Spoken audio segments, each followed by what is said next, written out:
untuk informasi pemirsa, jadi ini Cokro TV kami pengen bikin semacam serial tentang kebijakan publik ya, kebijakan publik yang pemerintahan Prabowo Gibran ya, tentang bukan hanya hilirisasi gitu ya, hilirisasi, soal yang lain lah gitu ya. Tapi kali ini soal hilirisasi, Mas. Tapi saya pengennya kita pakai bahasa bayi, Mas. Yeah. Bahasa yang kira-kira bisa dimengerti oleh kita semua, termasuk saya yang nggak ngerti banyak, nggak awam lah soal tema ini. Yang saya pahami kan hilirisasi itu kan proses pengolahan bahan mentah ya, SDA ya, SDA bahan mentah menjadi bahan setengah jadi atau jadi untuk tujuan menaikkan nilai ekonomi, nilai jual bahan itu gitu ya. Yeah. Dan itu dilakukan oleh Pak Jokowi berlanjut sama Pak Prabowo dengan tujuan untuk pertumbuhan ekonomi, peningkatan hasil pendapatan nasional, terus untuk tenaga kerja, ya objektifnya kan macam-macam gitu ya. Salah satunya menciptakan tenaga kerja dan mengurangi ketergantungan pada ekspor mentah ya, barang mentah dan seterusnya. Nah, tapi yang menarik Mas, itu kan sekarang ini hilirisasi ini kan narasinya macam-macam. Di antaranya bahwa hilirisasi itu ditabrakkan dengan soal lingkungan. Nah, jadi hilirisasi ini mereka itu abai terhadap isu lingkungan gitu ya, perusakan alam macam-macam gitu. Terus ada kampanye dirty nickel dan seterusnya. Terus Pak Prabowo bilang, wah kalangan asing, sejumlah kalangan asing nggak suka dengan hilirisasinya ini, hilirisasinya Indonesia ini. Jadi saya pengen dapat gambaran dari Mas Seto, gimana sebenarnya situasinya ini? Iya, terima kasih Mas Al. Ya. Ini memang satu topik yang menarik ya. Tapi kalau kita boleh mulai, Mas Al, jadi kita mulai dengan konsep hilirisasi. Ya. Apa sih hilirisasi? Hilirisasi ini kan sebenarnya intinya bagaimana kita bisa meningkatkan nilai tambah dari produk-produk alam yang kita miliki. Tapi kan konsep nilai tambah ini mungkin konsep yang tidak bisa dipahami sepenuhnya oleh orang-orang awam gitu ya. Jadi saya suka mengibaratkan Mas Sahal itu hilirisasi itu seperti gini. Seperti dulu misalnya kalau tahun 80-an, sebenarnya sampai kemarin sebelum periodenya Pak Jokowi ya, kita tuh kan suka mengekspor barang-barang mentah. Ini sama seperti monyet dan ayam. Oke. Jadi kenapa sebenarnya monyet dan ayam? Kita lihat gimana sih ayam itu mencari makan, ya dia gali-gali, garuk-garuk, makan apa yang dia temukan di situ. Yeah.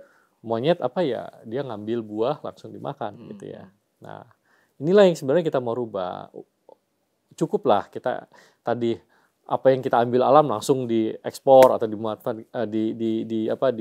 dimanfaatkan atau dimakan di ini gitu. Tapi coba kita berpikir kalau kita olah misalnya tadi ya, nasi gitu ya, kita olah jadi nasi goreng gitu kan.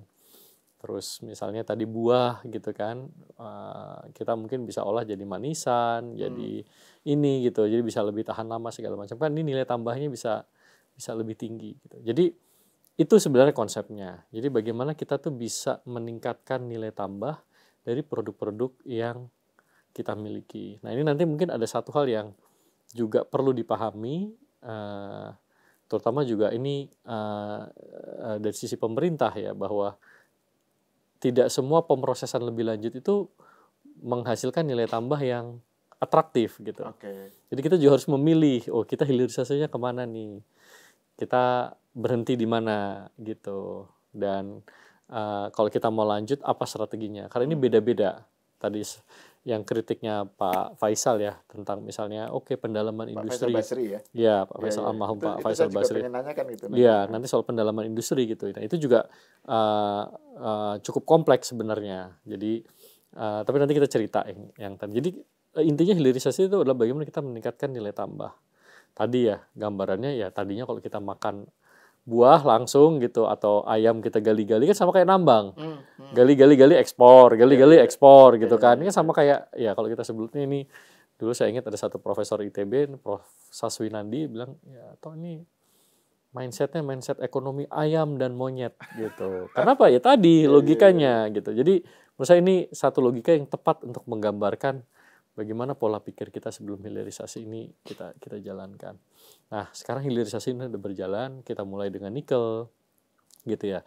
Nikel ini kemudian kita olah, kita mulai mungkin waktu itu sebenarnya ini proses udah lama ya. Kalau dilihat apakah ini zamannya dimulai pada zamannya Pak Jokowi, iya. Tapi kalau dilihat dari roadmap-nya, regulasinya, sebenarnya sudah dimulai dari 2009. Jadi waktu zamannya Pak SBY, Undang-Undang Minerba itu sudah memandatkan bahwa kita stop ekspor tambang barang mentah.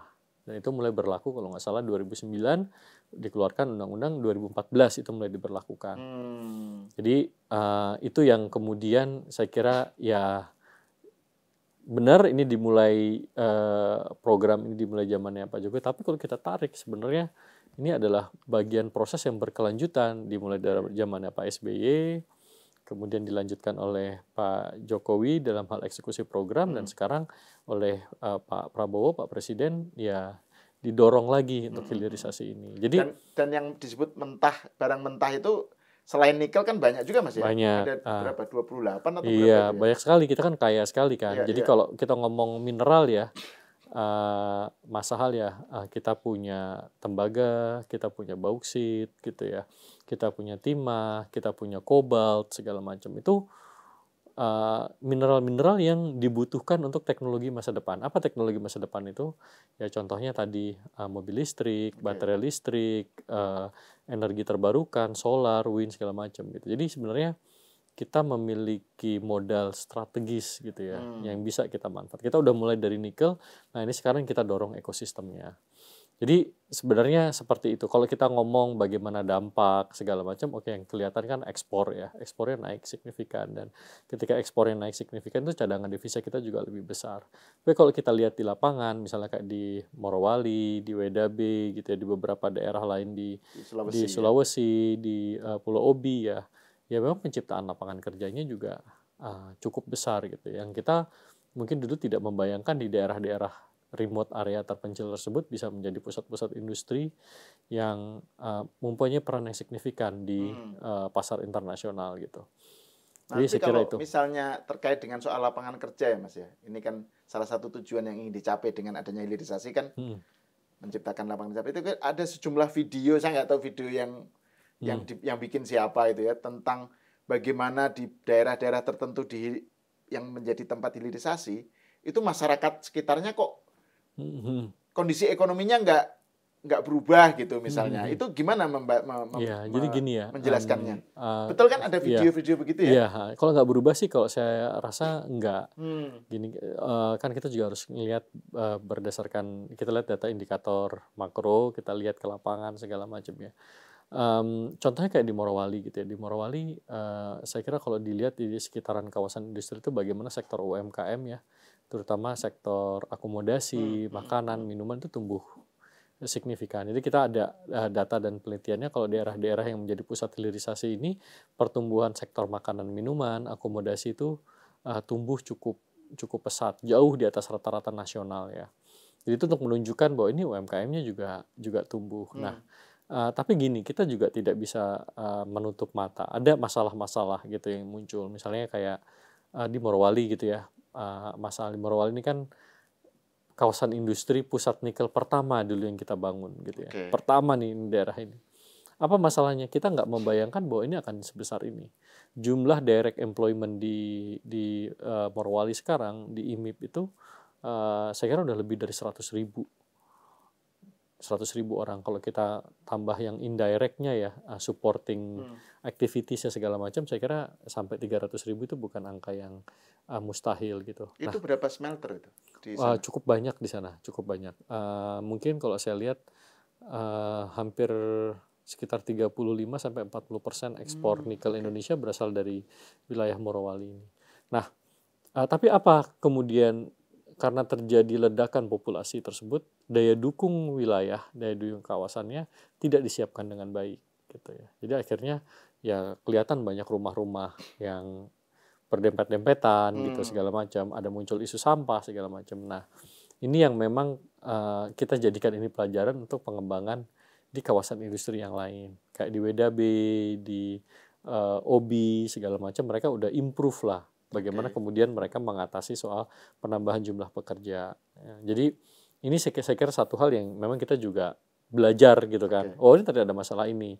Jadi nextnya untuk kawasan industri yang lain kita coba desain supaya isu ini bisa ditangani dari awal gitu. Tapi di kawasan industri yang pertama tadi tetap diadres kan masalahnya. Diadres. Cuma Cuma yang ketika memang udah jadi lebih kompleks karena Oke. orangnya udah terlanjur banyak Iya, di iya, dalam iya. situ. Jadi makanya sebenarnya kita sempat ngomong dulu waktu saya masih di Kemenko Marves, saya bilang jangan tambah investasi lagi lah di sini karena ini daya dukung wilayahnya kan juga udah hampir mendekati limitnya gitu, Mas Al. Jadi memang ada masalah-masalah seperti itu. Nah, Tapi kalau ngomong tenaga kerja ya, penciptaan tenaga kerjanya real kok. oke. Ya, itu real dan banyak memang jumlahnya. Jadi saya kira kalau kemudian mengatakan bahwa hilirisasi tidak menimbulkan dampak, enggak juga. Karena kalau kita lihat di Morowali, di WDB segala macam itu banyak. Nah memang karena ini kan melibatkan teknologi ya, jadi memang skillnya ini harus kita tingkatkan. Nah, tapi ketika misalnya dulu Indonesia kita pra-hilirisasi, misalnya kita menambang SDA bahan mentah, itu nggak ada kerusakan lingkungan juga. Tapi kenapa dulu nggak rame? Ya, Maksudnya ini kan ada yang bilang ini setelah hilirisasi ini kelihatannya on the right track gitu ya, koyok tiba-tiba muncul kampanye dirty nickel gitu misalnya kan. Emang sebelumnya ketika dulu awal-awal ada nikel ditambang dan itu mentah, itu kok pada diem aja gitu. Jadi ini soal seberapa genuine kampanye lingkungan ya, problem lingkungan itu menjadi problem dari hilirisasi dan seberapa yang itu hanya kampanye untuk menyudutkan. Iya. Kalau saya lihat gini, memang dari kritik-kritik tersebut ya kita harus lihat secara objektif. Gitu. Memang ada masalah ada gitu ya. Tapi kemudian sampai kemudian dibesar-besarkan jadi istilahnya dirty nickel, menurut saya itu nggak fair, gitu ya. Karena mereka sebenarnya juga tidak mengerti gitu. Misalnya sederhananya gitu mas. Oke, misalnya ketika kita buka tambang gitu kan, buka tambang. Regulasi di Indonesia kan jelas kalau Anda buka tambang, misalnya ini ada di dalam kawasan hutan, pertama harus minta izin. Kalau izinnya didapat ya baru bisa. Tapi kalaupun nanti bisa nambang, setelah selesai tambang ini harus dilakukan harus direklamasi gitu, harus ditanam kembali. Nah kadang-kadang kan mereka hanya memotret ketika aktivitas tambang itu dilakukan. Ya udah kalau aktivitas tambang itu dilakukan ya pasti ada bukaan kan, ada kelihatan itu bukaan tambangnya lah kalau itu istilah. Tapi mereka coba datang ke Vale gitu ya, ke Vale daerah-daerah yang mungkin 10-15 tahun lalu tambang sekarang udah jadi hutan lagi gitu. Artinya ya mereka nggak ngerti nih bahwa di Indonesia ada konsep reklamasi, bagaimana setelah tambang itu dikembalikan gitu ya. Jadi hal seperti itu. Walaupun tadi kritiknya juga ada. Apakah ada yang nakal-nakal? Ada juga gitu kan. Yang ini yang kemarin misalnya dalam case-nya Raja Ampat gitu ya. Ada dia nggak ada izin di kawasan hutannya tapi disikat gitu segala macam atau melebihi ya. Kalau itu ya harus ditindak gitu. Tapi kemudian apakah dan itu sudah dilakukan? Dia sudah dilakukan. Penindakan itu sudah dilakukan. Tapi kemudian apakah mengimage-kan di seluruhnya itu Indonesia dirty nickel? Enggak gitu. Saya rasa itu enggak fair. Dan ini yang sebenarnya terus kita bangun komunikasinya dengan end buyer-nya kita ya. End buyer-nya kita itu kan nikel itu ada dua ya masalahnya. Perusahaan stainless steel ya atau perusahaan baterai. Di mana perusahaan baterai ujungnya adalah pabrikan mobil listrik gitu. Jadi kita banyak sekali diskusi misalnya sama Ford, sama Tesla, sama Volkswagen gitu ya. Perusahaan baterainya ada LG, ada CATL segala macam.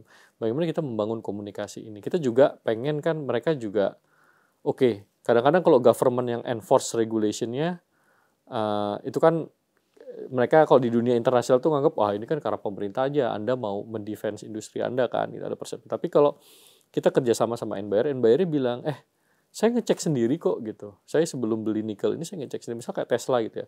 Dia sampai mengirimkan timnya berapa kali ke Indonesia untuk make sure bahwa nikel yang mereka beli itu sesuai dengan standarnya mereka gitu kan.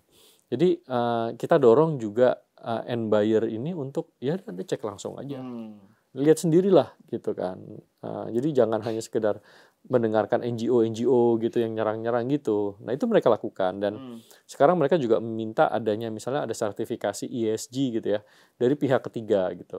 Jadi bukan hanya misalnya mereka hanya sekedar patuh terhadap regulasinya di Indonesia tapi juga patuh terhadap standar ESG yang ditetapkan atau diminta oleh perusahaan-perusahaan mobil listrik ini gitu. Dan itu fair ya? Ya fair. Menurut Jadi Anda kalau fair. gitu misalnya ada satu yang kita bilang ini adalah gold standarnya ESG untuk industri tambang dan pengolahan ya smelter. Itu namanya IRMA, Initiative for Responsible Mining Assurance ya.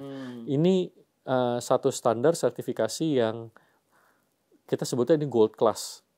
Ini dibangun, di endorse sama Tesla, Ford, Microsoft, Apple semuanya mendorong pendirian IRMA ini. Nah di Indonesia ada 2 perusahaan nikel yang sedang mengikuti sertifikasi ini. Satu namanya Dalvale Indonesia, yang kedua adalah Trimegah Bangun Persada. Ini grupnya Harita. Ini adalah 2 perusahaan yang kalau ini nanti dapat sertifikasinya, perusahaan nikel pertama di dunia yang lolos sertifikasi ini. Di dunia? Di dunia saya ngomong gitu ya. Satu, Harita kayaknya udah mau selesai ya, mereka proses administrasi lagi menunggu reporting ya. Saya kemarin ketemu dengan tim IRMA-nya di London ya, mereka juga menyampaikan hal ini. Jadi mereka juga sangat mengapresiasi gitu, karena nggak main-main standar ini Mas. Jadi ini juga sekaligus untuk ya kalau kita ngomong membungkamlah kritikan-kritikan ini gitu. Jadi memang ada hal-hal yang kita perlu kita perbaiki sekarang, tapi ya fair juga dong gitu. Jangan sekedar asal menyerang. Karena gini juga, banyak negara-negara yang sebelumnya menjadi produsen nikel sekarang akibatnya harus tutup gitu ya, tambang-tambangnya segala macam. Karena ada hilirisasi. Karena ada hilirisasi yang kita lakukan di Indonesia gitu ya. Misalnya Australia mungkin hampir 90, 80, 90% tambang nikelnya tutup. Kenapa? Karena tidak kompetitif lagi terhadap nikel Indonesia. Tapi ya kita juga menjalin komunikasi dengan mereka. Sebenarnya dari sisi government-nya juga ngerti, toh ini kan komoditi ya. Ada supply and demand dan harga. Ya kalau saya biaya produksinya lebih mahal dibandingin di Indonesia, ya pasti saya akan tutup. Gitu ya. Sebenarnya government-nya ngerti, tapi kan kadang-kadang politisinya di sana segala macam, ada PHK segala macam, ya mereka harus mencari kambing hitam begitu. Siapa gitu ininya gitu. Jadi kita juga aktif hal di internasional, komunikasi dengan end buyer, komunikasi dengan tadi NGO yang memang mau objektif melihat gitu ya. Karena ini isu hilirisasi ini semenjak Indonesia berhasil ini ya Mas. Isu hilirisasi ini membuat semangat dari negara-negara berkembang yang produsen-produsen bahan-bahan tambang ini jadi naik gitu. Saya mau kayak Indonesia gitu. Saya mau kayak Indonesia gitu. Saya berapa kali datang ke DRC Kongo, Afrika Selatan gitu ya.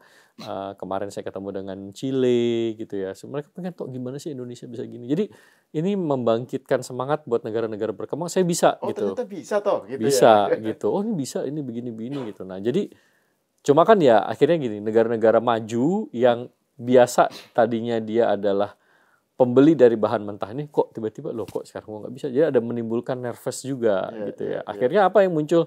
Ya kemarin Uni Eropa menggugat kita di WTO terkait dengan hal ini. Itu juga ceritanya lucu. Zaman Pak Jokowi gitu ya. Jadi waktu Uni Eropa membawa kita ke WTO ya, karena kita melarang ekspor biji nikel barang mentah ini, ya dia tuh kayak kok saya lihat ya semacam kayak paranoid gitu. Wah, Indonesia nge-ban nih. Dia juga khawatir nanti diikutin sama negara-negara lain gitu. Terus Indonesia nanti mau nge-ban semuanya. Artinya produk turunan nikelnya nanti harus semuanya dibikin di Indonesia. Nah, waktu itu kita sebenarnya ngomong enggak. Kita tuh kan cuma nge-ban biji nikelnya aja gitu ya. Tapi itu untuk menjalin komunikasi dan menyadarkan mereka bahwa ini enggak case-nya seperti itu butuh waktu. Jadi akhir bulan Maret tahun lalu saya sempat diundang ke Brussels, kita paparan segala macam terkait bagaimana sih visinya kita untuk hilirisasi ini segala macam. Kan mereka juga ngerti, gini maksudnya. Dan kemarin kan Pak Prabowo menandatangani kesepakatan dengan Uni Eropa itu menyangkut ini juga. Iya sebenarnya. Jadi ya tadi ini prosesnya kan kontinuitas ya. Jadi ya kita udah mulai negosiasi lama, terus ya kemudian dilanjutkan zamannya Pak Prabowo dan akhirnya kemarin ada kesepakatan. Jadi tapi kan Pak Prabowo masih tetap ngasih warning kan bahwa program hilirisasi ini ada asing yang nggak suka gitu. Dan itu kemudian saya ingat yang zaman Pak Jokowi dulu, Iya. kan Pak Jokowi cerita VOC zaman now. Nah, gitu kan. Iya. Mereka memaksa kita tanam, kalau dulu kan memaksa tanam paksa kan. Jadi VOC zaman dulu adalah memaksa menanam sesuatu. Iya. Kalau VOC zaman now memaksa ekspor yang itu, yang mentah gitu. Jadi kemudian kan Uni Eropa, ada ketegangan dengan Uni Eropa apa itu kan. Nah, terus ketika Pak Prabowo bilang ada asing yang nggak suka, saya jadi teringat ini seberapa gawat masalah ini, Mas. Dan bagaimana membacanya ini? Iya, kalau saya lihat memang ada kekhawatiran itu jelas ya. Kekhawatiran itu jelas. Jadi gini, ini ada satu contoh lah waktu kita ke Afrika ya, beberapa tahun yang lalu ya. Mereka kok tanya, kok Indonesia kalian berani banget sih memban ekspor ini gitu. Kita dulu, di satu negara Afrika, saya nggak sebutin namanya. Okay. Di dalam konstitusi mereka, ketika mereka memperoleh kemerdekaannya itu dari salah satu negara Eropa ya, itu ada di dalam konstitusinya tidak boleh melakukan pelarangan ekspor bahan mentah. Oh iya, ada di konstitusinya mereka. Jadi mereka juga bingung lihat Indonesia kok berani banget sih gitu. Dia cerita, oh kita dulu ada ini begini-begini gitu. Jadi saya kira apa yang disampaikan oleh Pak Presiden benar, ada concern terhadap itu. Ya negara-negara masih sederhananya gini Mas, negara-negara maju itu kan juga nggak gimana ya, ada iri gitu, wah kok tiba-tiba Indonesia bisa begini, bisa maju. Itu kan ya wajar lah gitu ya. Seakan-akan kayak kok ini pengen masuk liga kita gitu ya. Iya, itu ada. Saya kira itu ada kekhawatiran itu, oh nanti ya saya jadi kehilangan kompetisi, nggak ada lagi investasi yang di sini segala macam. Itu ada kekhawatiran itu. Jadi apa yang disampaikan Pak Presiden ya benar sekali, kita harus menentukan sendiri apa yang terbaik buat kita gitu. Ya kita harus tentukan apa yang terbaik buat kita, itu udah karena nggak ada lah satupun negara maju yang mau gitu ya membantu dengan tulus, nggak ada. Kita harus bisa itu, maksudnya kita fondasi gitu. Ya. Iya. Nah kalau Mas Seto menyebut negara maju itu pengertiannya Uni Eropa dan Amerika atau lebih spesifiknya Uni Eropa? Ya. Dalam konteks hilirisasi. Negara-negara Barat lah. Negara Barat, oke. Ya. Nah terus, ini menarik nih. Tapi sekarang gini, sebenarnya 2-3 tahun terakhir ada diskusi yang cukup konstruktif ya. Misalnya tahun lalu itu ada diskusi yang Sekjen PBB membentuk panel ya yang terdiri dari negara-negara produsen dari critical mineral termasuk Indonesia. Waktu saya juga terlibat di situ, negara-negara Afrika segala macam, ada NGO dan ada negara-negara maju gitu ya. Jadi saya kira ya tadi ya sekali lagi gara-gara Indonesia ini kemudian ya isu mengenai hilirisasi bahwa jadi ada benefit sharing sebenarnya yang diminta oleh negara-negara produsen. Lu jangan ambil semua bahan mentahnya langsung dibawa ke negara lu dong gitu. Gue juga mau ada benefitnya. Nah ini kita sebutnya benefit sharing. Ini diskusinya sudah lebih konstruktif ya. Jadi negara-negara maju itu juga paham bahwa oh ya bener nggak bisa dong semuanya saya ambil bawa ke negara saya gitu. Saya sering contohkan begini mereka. Misalnya ketika saya negosiasi ke Eropa ya, Anda tuh ngapain mempermasalahkan biji nikel kita nggak boleh diekspor? Emangnya ada negara Eropa yang mau beli biji nikel dari Indonesia? Karena saya bilang sama mereka, dalam 1 ton biji nikel itu cuma ada 12-16 kilo nikelnya. Itu 1,2 sampai 1,6% gitu. Berarti artinya apa? Lebih dari 98% itu adalah dirt and water gitu. Ngapain ditransport ribuan kilometer ke Uni Eropa dengan biaya transportasi yang mungkin mencapai ratusan dolar ya. Mahal. Nggak akan ekonomis. Lebih baik biji nikelnya ini diproses di Indonesia, kita bikin turunannya. Habis itu kalau Anda mau beli turunannya silahkan gitu. Kita nggak akan nge-ban kok produk turunannya ini segala macam gitu. Akhirnya mereka juga baru ngerti. Jadi konsep benefit sharing ini juga sedang didorong dan saya kira sekarang diskusinya udah lebih konstruktif dengan Uni Eropa. Mereka juga udah mulai membuka mata. Mereka juga sadar gitu, mereka belajar juga segala macam dengan Amerika segala macam, dan ini merupakan bagian dari kesepakatan tarif kita gitu kan dengan Amerika. Jadi saya kira sekarang diskusinya lebih konstruktif, lebih baik lah ya, karena udah ada pemahaman yang kurang lebih sama lah, bahwa ini harus ada benefit sharing, nggak boleh hanya tadi ya ibaratnya VOC semuanya dibawa gitu kan, enggak, ini udah mulai ngerti juga. Namun memang sekarang bergeser, kalau saya lihat, istilah bergeser adalah ya mereka nggak suka Cina itu maju banget Nah, dalam ini hal soal Cina ini. ini saya juga pengen nanya nih. Ya, itu ada ketidaksukaan itu terasa sekali. Oke. Terasa sekali. Ya, ini saya jadi teringat perdebatan Mas Seto dengan almarhum Faisal Basri. Iya. Bang Faisal kan kritiknya tajam soal hilirisasi kan. Ada beberapa poin. Tapi yang menarik itu kaitannya dengan Cina. Kan Bang Faisal bilang bahwa memang hilirisasi ini menghasilkan nilai tambah atau keuntung secara ekonomi itu Indonesia punya keuntungan yang banyak lah. Tetapi pengambil manfaatnya itu 90% Cina, Tiongkok gitu, 90%. 90% loh. Bang Faisal nyebut angka itu. Terus kritiknya yang lain adalah bahwa ya hilirisasi itu tidak mampu menghasilkan kedalaman industrialisasi gitu ya. Itu kan poinnya dia apa sih? Pendalaman industrialisasi. Pendalaman industri. Pendalaman industri gitu. Jadi dua poin itu menurut saya yang saya kira menarik untuk kita angkat lagi ya. Mumpung ada Mas Seto di sini. Gimana itu Mas soal bahwa kok kan misalnya ada banyak berita sekarang nih Indonesia, saya barusan baca di CNBC kan, nanti bisa kita tayangkan di ini ya. Tayangkan di screenshot ya. Beritanya bahwa 10 kali lipat, judulnya aja sangat bombastis. Mana tadi itu? Oh ini, melesat 10 kali lipat, RI dapat durian runtuh 486 triliun dari hilirisasi gitu. Jadi ini judulnya kan padahal kan baru beberapa tahun kan gitu. Tapi saya jadi teringat itu perdebatan Mas Seto dengan Bang Faisal ya. Bahwa kok yang penerima manfaatnya 90% justru Tiongkok gitu. Gimana itu menjelaskannya itu Mas? Ya, saya kira ini waktu itu perdebatan menarik ya, dan saya kira saya sangat respect dan hormat dengan almarhum Pak Faisal Basri. Beliau adalah dosen saya di UI. Ya, saya baru masuk, beliau udah menjadi begawan ekonomi lah gitu ya. Dan juga sangat kredibel ya. Integritasnya kan kita tahu semua lah kalau Pak Faisal itu. Namun memang dalam kritikan yang beliau sampaikan pada waktu itu, saya melihat ada beberapa hal yang tidak akurat ya. Ambil contohnya tadi, sebenarnya tadi nilai tambah atau value added dinikmati sama siapa sih? Gitu. Nah, kalau kita mengukur konsep nilai tambah ini, Mas Sahal ya, mungkin saya coba menggambarkan ya bagaimana sih konsep nilai tambah dan bagaimana kita mengukur.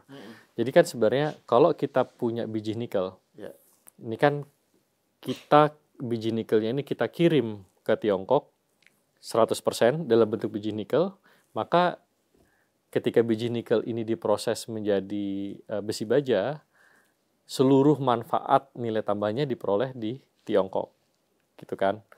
Karena nggak ada nih yang kita dapat ya biji nikelnya aja. Nah, tapi kalau biji nikel ini diproses di Indonesia, nah ada nilai tambahnya. Ya kan, karena tadi seluruh proses produksi dari besi baja ini dilakukan di Indonesia gitu kan. Nah, jadi sekarang kita mengukur nih.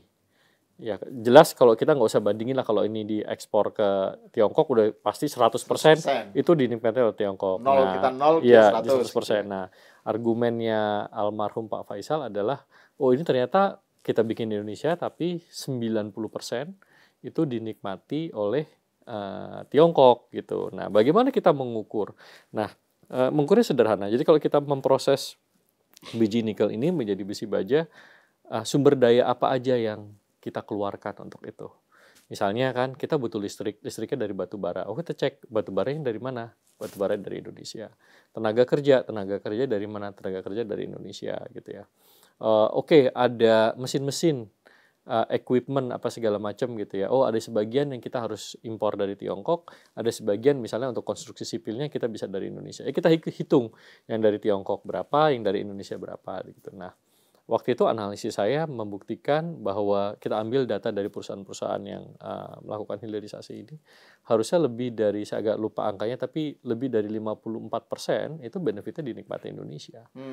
Nah, itu pun dengan tadi modalnya masih, misalnya dia pinjaman banknya masih bank dari Tiongkok, ya pemegang saham Tiongkok. Nah, sekarang kondisinya udah jauh lebih maju, bank-bank Indonesia pun juga sudah ikut gitu. Artinya tadi yang menikmati, ya kan kalau ada pinjaman kan pasti ada bunga kan. Ya ketika bunganya itu dinikmati oleh perbankan Indonesia. Terus ada juga tadi pemegang sahamnya juga lebih banyak sekarang pemegang saham Indonesia gitu. Jadi ini membuktikan bahwa enggak benar 90% gitu. Jauh lebih tinggi kok dinikmati oleh Indonesia gitu. Nah, jadi itu yang saya coba clearkan waktu itu. Saya tunjukkan kan di argumen saya hitungannya seperti apa, angka-angkanya segala macam ya. Yang kedua soal pendalaman industri. Saya kira ini juga satu kritik yang valid ya. Karena kan dia bilang karena tidak ada pendalaman industri, jadi meskipun pertumbuhannya naik, tapi PDB-nya turun, gitu kan? Ya, PDB sektor manufaktur. Itu yang waktu itu juga saya kira. Kalau kita melihat datanya lebih dalam ya, jadi kan Pak Faisal waktu itu mengkritisi kenapa hilirisasi nikel yang kita lakukan, tapi kontribusi sektor manufaktur terhadap PDB kita turun gitu ya. Memang turun waktu itu, tapi waktu kita breakdown datanya ternyata yang menyebabkan turun itu bukan karena hilirisasi nikel. Hilirisasi nikel waktu itu industri besi baja ya, logam ya, itu justru naik kontribusi terhadap PDB. Tapi dari sektor-sektor lain, migas, sektor tambang, itu kontribusi yang turun. Jadi bukan karena hilirisasi nikel ini kemudian menjadi turun gitu kan. Nah, itu pertama. Yang kedua memang pendalaman industri. Ya waktu itu kalau nggak salah kita ingat perdebatannya 2023 ya kalau nggak salah ya. Jadi kita kan mulai hilirisasi dan ini itu sebenarnya ditulis oleh Dahlan Iskan ya. Di Disway itu. Iya. Jadi kalau kita lihat kan hilirisasi ini kita mulai secara masif di 2020, 2023 gitu ya. Jadi baru 3 tahun. Waktu itu kita sudah mulai merintis tuh hilirnya. Jadi kalau untuk nikel ya kita udah ada kok pabrik besi baja di Indonesia gitu ya. Pabrik besi baja aja udah ada. Tapi waktu itu kita udah mulai pivot ke arah tadi lithium baterai. Kita udah step by step bikin ekosistemnya. Nah, sekarang 2025 ini sebenarnya pencapaiannya jauh lebih signifikan. Kenapa? Karena gini, hilirisasi ini kita harus melihat, kita sebagai Indonesia yang punya banyak mineral harus melihat hilirisasi ini sebagai suatu ekosistem. Jadi kita nggak bisa ngelihat hilirisasi nikel, hilirisasi tembaga, hilirisasi bauksit. Nggak bisa ini berdiri secara sendiri-sendiri. Kita harus membuat ini sebagai suatu ekosistem. Jadi waktu itu kita lihat ini ekosistemnya apa? Ekosistem baterai dan mobil listrik. Gitu. Baterai dan mobil listrik gitu. Jadi baterai ini komponennya apa aja? Baterai itu masalah kompleks pembuatannya. Melibatkan berbagai macam teknologi, melibatkan berbagai macam mineral. Yang dimana kalau kita boleh ngomong kita punya semua kecuali lithium. Lithium kita nggak punya. Nah, tapi kita punya pemrosesannya di Indonesia. Jadi lithiumnya kita impor dari Australia, dari Afrika, kita proses di Indonesia. Nah, ini ekosistem terbentuk sudah. Jadi ya mungkin banyak yang nggak tahu ya, tapi kalau kita ngomong di industri sekarang, Indonesia itu negara dengan ekosistem baterai listrik paling lengkap setelah Tiongkok. Even kalau kita ngomong Jepang, Korea Selatan, mereka ketinggalan dibandingkan kita. Jadi ini ekosistemnya terbentuk. Setelah Tiongkok itu gapnya seberapa? Jauh. Tiongkok masih memang sampai. Tapi untuk beberapa komponen kayak nikel kita besar sekali, jauh lebih besar dari Tiongkok gitu ya. Jadi itu udah mulai ini terbentuk kok, dan image kita di internasional itu juga udah ngelihat Indonesia ini sebagai alternatif supply untuk baterai komponen dan baterai material di luar Tiongkok gitu. Jadi saya kira ternyata terbentuk kok pendalaman. Jadi kita mulai ini terus kan. Sekarang masalah juga lihat dibandingin 2-3 tahun yang lalu ya, mobil listrik itu jauh lebih banyak beredar di jalanan di Indonesia gitu ya. Dan memang untuk melakukan pendalaman industri ini bukan sesuatu yang mudah. Kenapa gini? Kalau kita dulu melakukan hilirisasi, ngundang investasi smelter segala itu kan relatively lebih mudah. Kenapa? Karena kita punya bahan mentahnya. Kita ban bahan mentahnya, ya mau nggak mau mereka datang. Tapi kalau produk ini semakin ke hilir, itu faktor ketersediaan bahan mentah itu bukan segalanya. Ada banyak faktor lain, SDM, kebijakan pemerintah, tadi bagaimana policy untuk mendukung ekosistemnya, gitu. Dan itu semua kita lakukan. Jadi dulu strateginya memang setelah ekosistem hulunya nikel ini terbentuk, kita loncat dulu ke paling hilirnya, yaitu di mobil listriknya. Sambil di tengah-tengahnya ini kita bangun, gitu. Jadi waktu itu banyak kita negosiasi dengan ya ada Hyundai, ada LG, gitu ya. Hyundai LG sekarang sudah bikin pabrik baterai di Indonesia.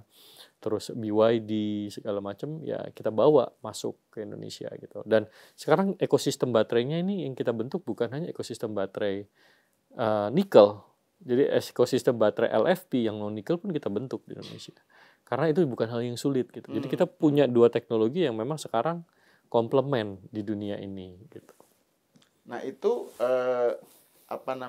ekosistem semacam itu mulai semakin berkembang pada masa sekarang ya, Mas ya. Yeah. Ya, maksud saya pengen mendapat gambaran perkembangan mutakhir dari kebijakan hilirisasi ini. Yeah. Sampai seberapa jauh sekarang dari yang dulu dicanangkan sekarang sekarang gimana gitu. Udah cukup saya kalau bisa bilang ekosistem yang kita miliki sudah cukup kompleks dalam hal yang bagus ya. Kita misalnya punya tadi kalau di baterai kan ada sumbu positif ya dan sumbu negatif ya, anoda dan katoda ya. Yeah. Nah yang anoda ini sebenarnya yang sekarang sudah dibangun di Indonesia, sudah berproduksi di Indonesia, itu adalah fasilitas produksi yang kalau boleh dibilang gini, saya baru ketemu kebetulan semalam ya sama perusahaan ini ya. Seluruh kapasitas produksi di Jepang dan di Korea Selatan digabung jadi satu, masih kalah sama satu pabriknya dia yang ada di Indonesia. Wow.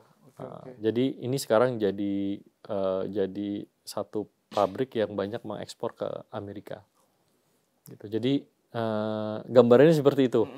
Jadi ya tapi kalau kita bandingin sama Cina tentu saja masih kalah lah dibandingin Cina ya. Tapi kalau untuk kapasitas single factory satu pabrik ini saya kira salah satu yang terbesar di dunia. Nah bicara soal Cina ini ada hal lain yang saya baru ingat terkait dengan soal perang dagang lah ya atau konteks yang lebih luas selain lebih luas dari sekedar hilirisasi yaitu misalnya tadi itu perang antara Cina dan Amerika gitu ya. Terus tadi Mas Seto kan bilang bahwa mereka khawatir nanti ininya kiblatnya pindah ke Cina gitu. Uni Eropa tadi itu loh yang salah paham itu. Nah, itu dengan gambar yang lanskap yang semacam itu seberapa jauh Indonesia itu bukan ketergantungan ya, berkait dengan Cina Mas dalam hal hilirisasi ini. Gini, kalau saya boleh bilang untuk teknologi hilirisasi mineral kritis, mineral keseluruhan, seluruh dunia itu tergantung sama Cina untuk teknologinya. Wow, oke. Ini bisalah dibuktikan, gitu ya. Karena kenapa? Karena mereka spend puluhan tahun, ya mungkin saya nggak tahu berapa miliar dolar ya, mungkin puluhan miliar dolar untuk melakukan riset terhadap teknologi untuk mengolah mineral ini. Bukan mineral, lebih spesifik bahkan rare earth ya. Jadi seluruh dia tergantung. Nah, sekarang bagaimana kan strateginya kita untuk bisa ikut juga berkembang dalam hal ini. Nah, ini yang sebenarnya dan ini sebenarnya terkaitan dengan pengembangan SDM kita, Mas Hal. Jadi sebenarnya dari 3-4 tahun yang lalu pemerintah tuh sudah merintis bagaimana kita bisa mentrain SDM kita untuk menguasai teknologi ini. Sederhananya kita bisa mengoperasikan sendirilah. Jadi kalau smelternya jadi, ini dikelola, dioperasikan oleh orang-orang Indonesia. Nah kan itu paling transfer sederhana. of knowledge-nya berlangsung. Iya, jadi dulu strateginya gimana? Jadi gini, ini juga salah satu penyebab ya kenapa ini akibat dari mentalitas ekonomi monyet dan ayam ya. Jadi kita di Indonesia tuh banyak sekali mining engineer, insinyur tambang itu banyak banget gitu. Tapi kita kurang insinyur metalurgi dan material science. Jadi kalau metalurgi itu kan bagaimana dari tadi bahan mentah kita tingkatkan konsentrasi mineralnya menjadi satu produk yang lebih punya nilai tambah tinggi, konsentrasi mineralnya juga lebih tinggi gitu ya. Nah, tapi untuk kemudian ini bisa menjadi industrial product itu butuh ilmu yang namanya material science gitu ya. Kemudian kita ngerubah materialnya menjadi tadi bisa jadi magnet, bisa jadi anoda, jadi katoda apa segala macam gitu. Dan itu yang kita kurang. Itu Sumber kita daya kurang. ilmuwannya yang kurang dalam soal itu. Di seluruh Indonesia saya kira sekarang mungkin kurang dari 400 1 tahun lulusannya gitu. Nah, inilah kemudian waktu itu kita sadar isu ini, jadi bagaimana strateginya Mas Al. Jadi waktu itu kita minta perusahaan-perusahaan Cina ini ketika dia membangun pabrik, dia merekrut pekerja Indonesia lulusan S1, dia kirim ini S2 di Tiongkok untuk belajar ilmu ini. Jadi ketika 2 tahun pabriknya selesai, mereka kembali, mereka yang mengoperasikan. Itu kan yang basic lah, kita ngomong basic transfer teknologi gitu ya. Jadi sederhana, oke, paling nggak dioperasiin dulu sama orang Indonesia, bukan dioperasiin sama TKA. Nah, ini udah berlangsung beberapa angkatan ini. Udah cukup banyak, mungkin sekarang jumlahnya udah lebih dari 200-an orang. Bahkan ada yang sampai S3 sekarang, Mas. Ininya ya. Dan di Tiongkok itu ada yang kita sebut mungkin MIT-nya buat teknologi pengolahan mineral tuh ada universitasnya. Itu kita sebutnya kiblatnya di seluruh dunia lah. Nah, itu yang paling sederhana. Nah, kira-kira sekitar 2 tahun yang lalu kita bujuk ada satu perusahaan Tiongkok ini namanya GEM ya. Mereka membangun lab di ITB itu mungkin hampir 500 miliar. Dibangun hanya dalam waktu 8 bulan lab ini. Nah, ini sekarang menjadi lab kalau kita sebutnya pengolahan nikel yang paling maju kedua setelah ada satu lab di Tiongkok. Jadi sekarang insinyur-insinyur dari ITB ataupun dari kampus-kampus lain kalau mau mengembang atau belajar mengenai teknologi ini bisa ke ITB.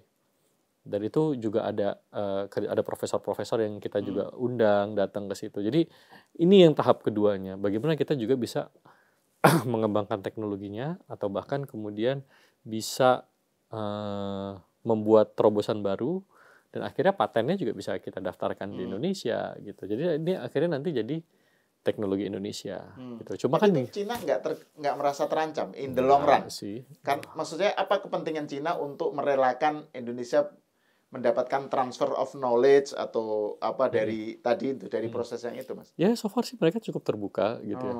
Karena gini, mungkin gimana ya? Ya saya berkali-kali ke Tiongkok ngelihat berbagai macam perusahaan industri. Mereka tuh semua punya R&D.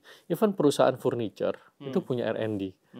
Jadi memang ya gini ya, karena budaya di sana ya. Karena di sana tuh penduduknya besar, tapi jumlah perusahaannya juga banyak gitu. Kompetisinya juga sangat keras gitu. Jadi mau nggak mau kan mereka harus terus berinovasi gitu ya. Jadi ya ada culture. Jadi dia bilang ya nggak apa-apa lah kasih ke Indonesia gitu ya. Toh dia juga nanti lagi ngembangin. Jadi kita akhirnya juga ya sama-sama gitu. Ya memang ini agak unik ya. Saya juga nggak ketemu misalnya dengan investor dari negara lain yang willing untuk melakukan hal-hal seperti ini gitu ya. Misalnya Pak ngapain dia ya istilahnya ya buang duit 500 miliar kan bukan angka yang kecil gitu ya. Bikin lab ini termasuk alat-alatnya apa segala macam itu kalau kita sebut salah satu state of the art lah untuk teknologi pengolahan nikel. Cutting edge ya. Apa perkembangan terbaru. Iya, yang dia bawa ke Indonesia gitu. Jadi tapi apakah ini kemudian bisa terjadi dalam satu malam ya enggak. Tapi kita harus buat fondasinya tuh. Oke, kita tadi mulai paling nggak tenaga kerjanya dulu orang Indonesia. Yang kedua, oke kita latih engineer-engineernya untuk bisa membuat terobosan teknologi. Nah, kita nggak tahu 2-3 tahun lagi dari ITB mungkin ada nih keluar teknologi baru yang lebih efisien, lebih ini lagi. Oke. Nah ini pertanyaan terakhir, Mas. Banyak sekali yang pengen saya tanyakan, tapi kan karena kita serial ya, serial. Jadi nanti kita bisa explore dan bukan hanya nikel kan, hilirisasi kan. Kita belum bicara tentang sawit, tentang sumber daya alam yang lain gitu ya. Nah yang terakhir Mas, terkait dengan soal hilirisasi dan Danantara. Saya baca berita tentang bahwa sebentar ini Pokoknya itu menjadi program andalannya Danantara atau bagaimana Iya, gitu. iya. Sebentar, saya ada kok beritanya. Ini. Oh, Menteri ESDM Bahlil Iya. tawarkan sorry. Menteri ESDM Bahlil tawarkan 18 proyek hilirisasi ke Danantara. Iya. Bisa dijelaskan Mas, selintas saja. Iya, saya Jadi kira itu arah kaitannya dengan bagaimana hilirisasi ke depan kan. ya kan saya kira tadi saya sebutkan dulu kita tuh kan kaya ya, kekayaan alamnya ya. Tadi bukan hanya tambang lah. Tadi kelapa sawit, karet, rumput laut segala macam ya. Dan ini kan selama ini kita hanya tahu oh ini barang mentah ini begini gitu ya.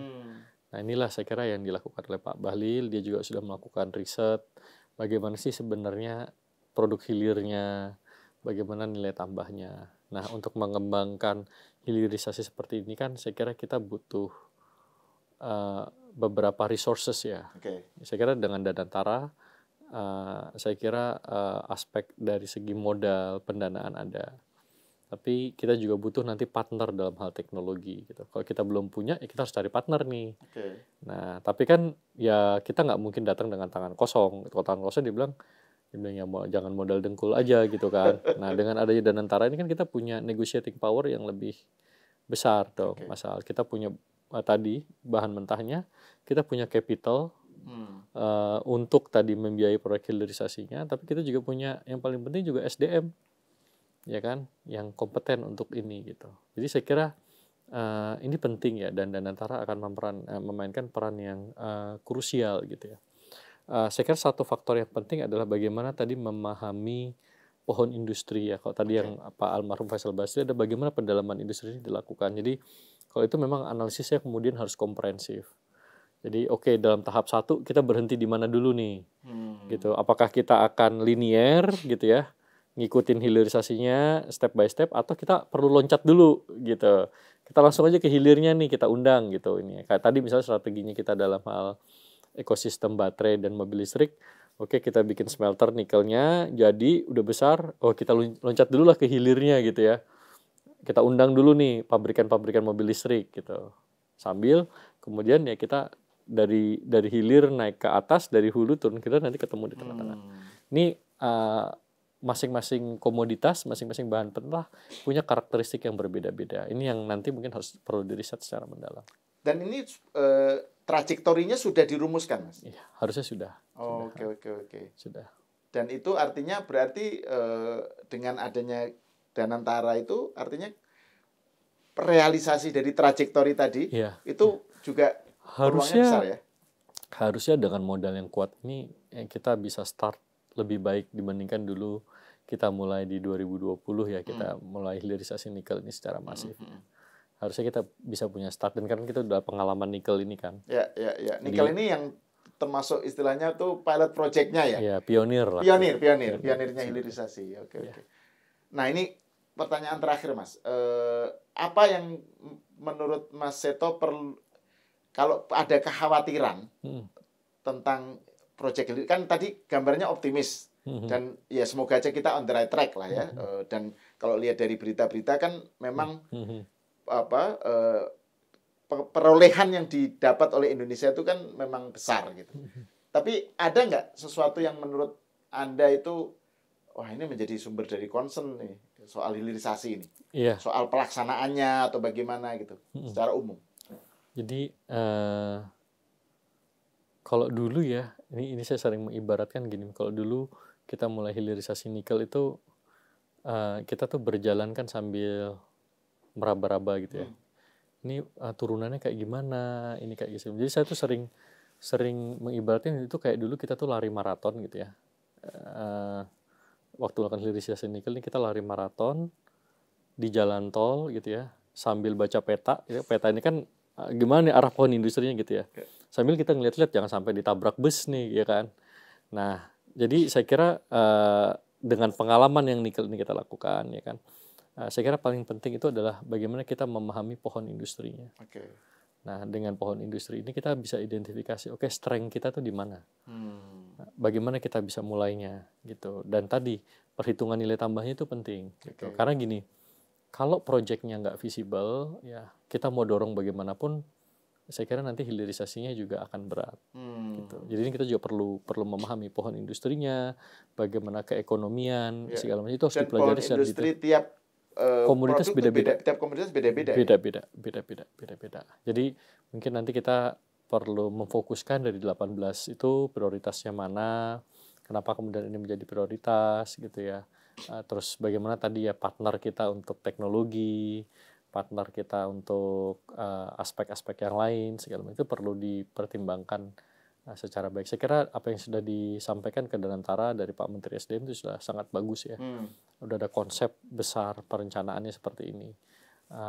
Tahapan berikutnya adalah tadi bagaimana bisa dilakukan pendalaman di masing-masing komoditas, analisis keekonomian segala macam, dan bagaimana strategi investasinya ini bisa dijalankan. Saya kira itu faktor yang penting ya. Saya sering ngomong gitu sama ya beberapa negara-negara lain yang bilang ajarin dong kita gimana bisa nggak gampang gitu. Jadi ya memang tadi kita juga harus lihat sambil ngejalanin sambil belajar gitu-gitu segala macam ya. Learning by doing. Walaupun sebenarnya itu bukan something yang ideal, tapi waktu itu kan kita harus memanfaatkan momentumnya. Waktu itu mobil listrik, baterai listrik lagi growing tinggi sekali, kita memanfaatkan sekalian. Gitu. Nah sekarang kan kira-kira kita udah tahu nih. Oke, dunia ini sedang melakukan transisi energi. Ini teknologi-teknologi yang dibutuhkan. Ini mineral-mineral yang akan dipakai. Jadi kita bisa bikin perencanaan yang lebih bagus. Ya. Sambil juga sambil menggambarkan yang potensi-potensi dan kekuatan kita, juga membayangkan ini potensial kompetitor kita gitu ya. Itu ada ya Mas ya. Maksudnya negara-negara yang bukan dari maju, dari dunia yang seperti kita gitu, terus juga bangkit hilirisasinya gitu. Salah satu yang saya kira juga satu negara berkembang yang cukup kemudian advance adalah Maroko. Nah, Maroko itu dia punya grafit ya. Grafit itu adalah bahan anoda tadi. Sekarang juga jadi salah satu darling lah kalau disebutnya ya. Jadi banyak juga perusahaan-perusahaan baterai yang investasi ke sana segala macam. Oke, terima kasih Mas Seto atas obrolannya ini. Saya kira ini bukan bahasa bayi lagi. Bayinya sambil berjalan, sambil tumbuh. Bahasa balita ini. Iya. Terima kasih Mas Seto atas obrolannya. Pemirsa, sampai di sini dulu. Kita akan bertemu lagi di episode selanjutnya, diskusi tentang hilirisasi di Cokro TV.